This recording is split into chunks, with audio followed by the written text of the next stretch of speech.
Hey y'all, Matt Stepp, Dave Campbell's Texas Football here in Pittsburgh, Texas, where the Daingerfield Tigers, with a dominant defensive effort, just defeated the Hooks Hornets 33-6 in a Northeast Texas showdown. The story of this game was Daingerfield quarterback Chase Johnson, who accounted for 3 touchdowns, and that Daingerfield Tiger defense, which held a Hooks offense that scored 94 points last week to just 6.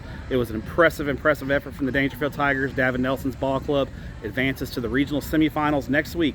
We'll take on the West Rusk Raiders. Looking around the state real quick before I get on the road, let's go to Class 6A. A couple of bangers in the Houston area. We start with the Katy Tigers, who fell to the Cy-Fair Bobcats 28-21 in overtime in an absolute classic down there in Cy-Fair. Trey Owens, the Texas commit at quarterback, led Cy-Fair to a touchdown late in the game to tie the game up, and then an overtime touchdown using his legs late in the game to get a key first down and extending the drive in overtime to lift Cy-Fair to the win. They will take on the North Shore Mustangs, who defeated Clear Springs 49-21 at 2 o'clock Friday in NRG Stadium next week. The story from this game was North Shore once again got out of the box slow.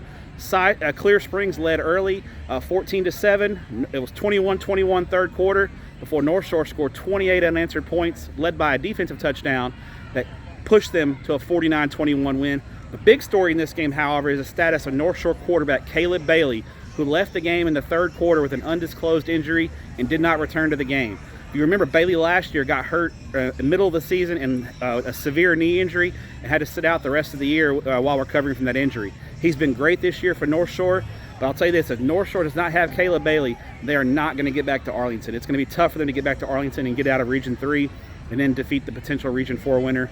So the Caleb Bailey status for the North Shore Mustangs is going to be something to keep an eye on as we move through the rest of the playoffs. Class 5A, the big upset in the Brazos Valley, the A&M Consolidated Tigers under first-year head coach Brandon Schmidt knock off state-ranked and undefeated Fulshear 31-19 to advance to the regional semifinals.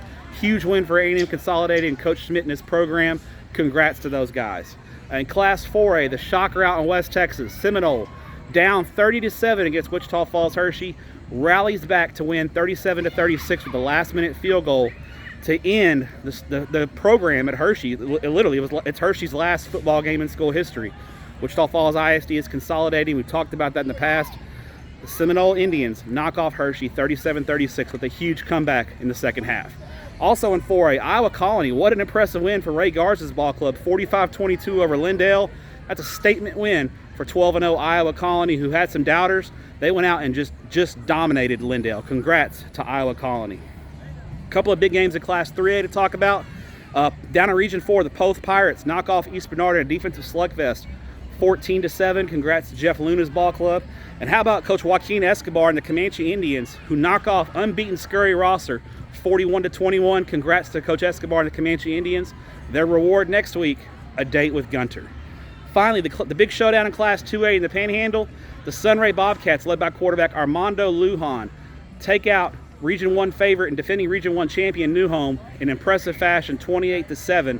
Congrats to the Sunray Bobcats. They'll meet up with Wellington. Class 2A Division 2, Region 1, all 4 teams are from the Texas Panhandle, so those guys are going to have some local games on Thanksgiving weekend. That's all signing off from here in Pittsburgh, Texas. I'm going to head back to the Metroplex and get ready for 2 games tomorrow. Dave Campbell's Texas Football and TexasFootball.com. Stay with us for the best coverage in Texas high school football.